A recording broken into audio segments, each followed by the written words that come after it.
What is up, you guys? So today is a video that is not a Sims video, even though I only have 140 subscribers. To me, that's 140 people that, are watching me, are listening to what I'm saying. Today, I wanted to just speak on everything that's going on in the world, and I just feel like it's my job as a citizen, as a friend, to speak on this, because it's true, like, your silence speaks volumes. So I just want to be able to create a safe space for us to talk about stuff like this. And I was honestly like really hesitant just because I didn't want to say the wrong words. That's just like my problem, like, as a person. Like, I feel like I always try to tiptoe around people and try to please everybody, but at the end of the day, especially with something like this, you cannot side with both people. You have to pick a side, be confident in it, and if anything, really want to exercise my right as a person to make those decisions and to stand for what I believe in. So that is why I am making this video. Yeah, sorry, I do have notes on the side that I'm kind of referencing off of just because I don't want to miss anything, and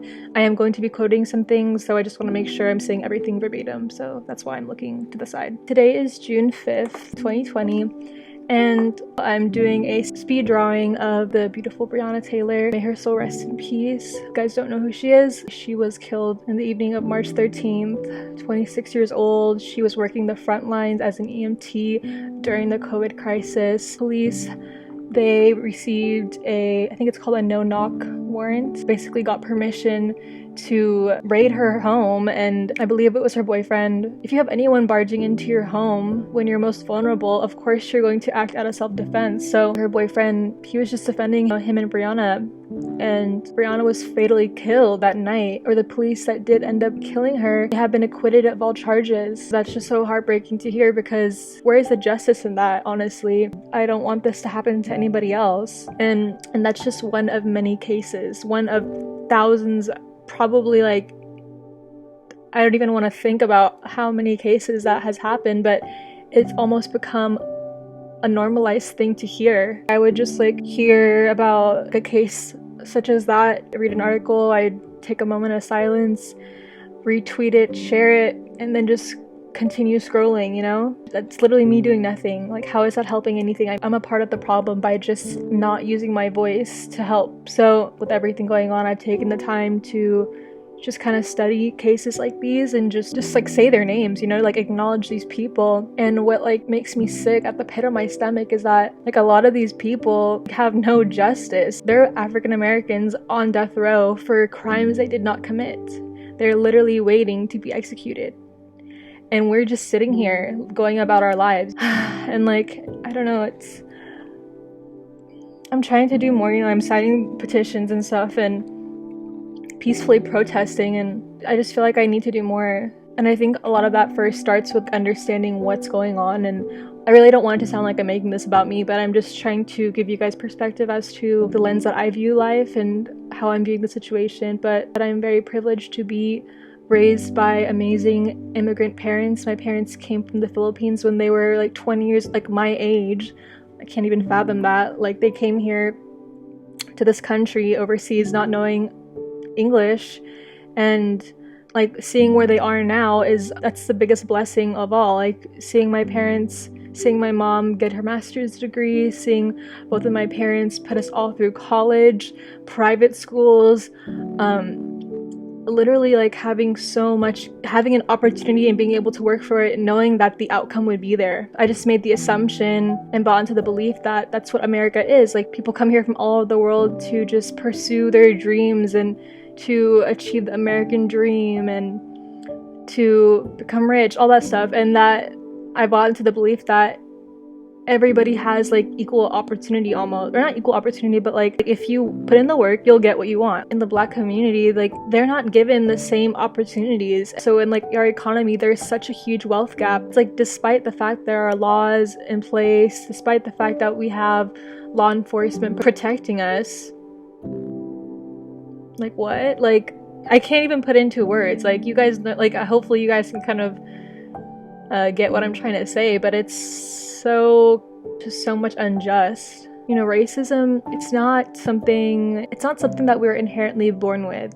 It's not something that you just like come into this life and you just don't like people of like a certain skin tone, that racism is taught, at least at least like in my experience. And it's not that my parents were like outright racist either, but it's just like the little things, like growing up. Like I remember just like, I don't know, walking with my mom somewhere in public in a park, and we see like an African American man, and she just kind of like holds me tighter, you know what I'm saying? Despite the fact that we don't have slavery today, or at least there are laws that protect against it, those belief systems trickle down in their descendants. So like racism is inherited and it's taught over and over again. And I do want to say that there has been progression, having a black president and stuff like that. I consider those as like progression, although like there are many things that haven't changed. But I think we just need to do better as a generation, holding so much power for the future, as a generation who will ultimately be the future, you know what I'm saying? Like I really hope we will be able to outbreed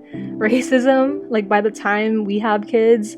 Like I really pray that my kids will just like learn about this in like the history books, and they won't be able to even fathom the shit that's going on right now, because it's just that out of the norm. I was watching this TED Talk, I'll link her down in the description. She was just saying that although education is amazing and, you know, we all should be informed, a book is not going to stop a police officer from killing another innocent black man. We just need to make sure we're doing our part as citizens to exercise our right to vote, and to make sure we are electing those in power who have these beliefs, who stand for the Black Lives Matter movement, who are anti-racist. So if you can't protest or walk with the people, if you can't, there's something you can always be doing. Like if you don't have money, you know, that's totally understandable. Although I will say, if you were able to get a full set of nails every 2 weeks before the quarantine, I'm pretty sure you could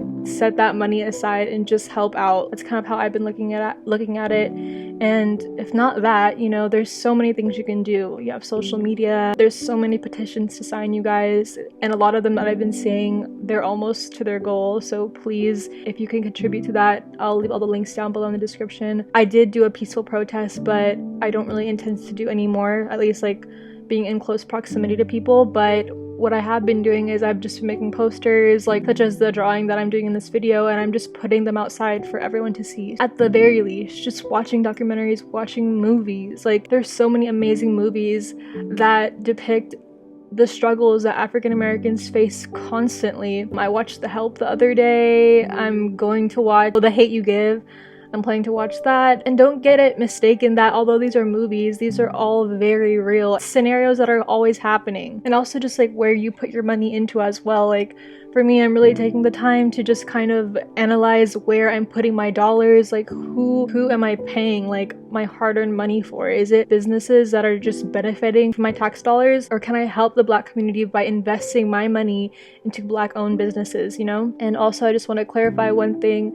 People who are peacefully protesting, they are not looters. Looters are opportunists who are taking advantage of the chaos that's going around in these high populated areas, and who are literally just like causing like mass chaos and stealing shit. Like it's not the same people who are peacefully protesting. Like just know that. I've always like believed in the power of social media, which is why I've created this channel and why I'm pretty active on all platforms. But at the same time, don't stop there, because the real change, like I said, happens from voting, from actually going out there, electing the people that you want to be in charge, in control of this country. It's awesome, you know, posting a black tile, participating in every hashtag, but that only does so much. Just make sure you take the steps in order to help magnify the change that the Black community is deserving of, the justice that they have that is long overdue. So I'm definitely going to take the time to just inform myself and educate myself even more after this. I just hope by posting this video I inspire someone to use their voice as well, or do something, anything, because anything helps.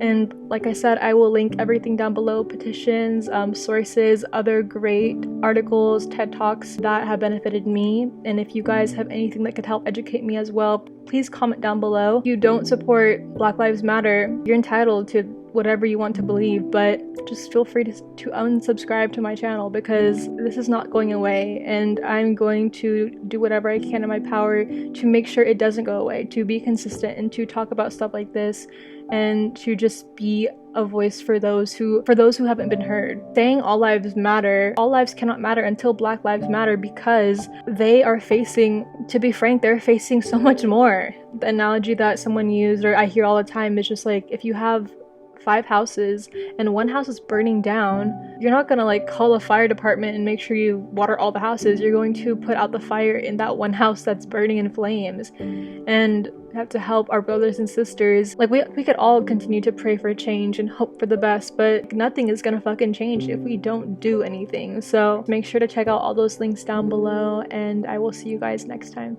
Bye. Love you. God bless.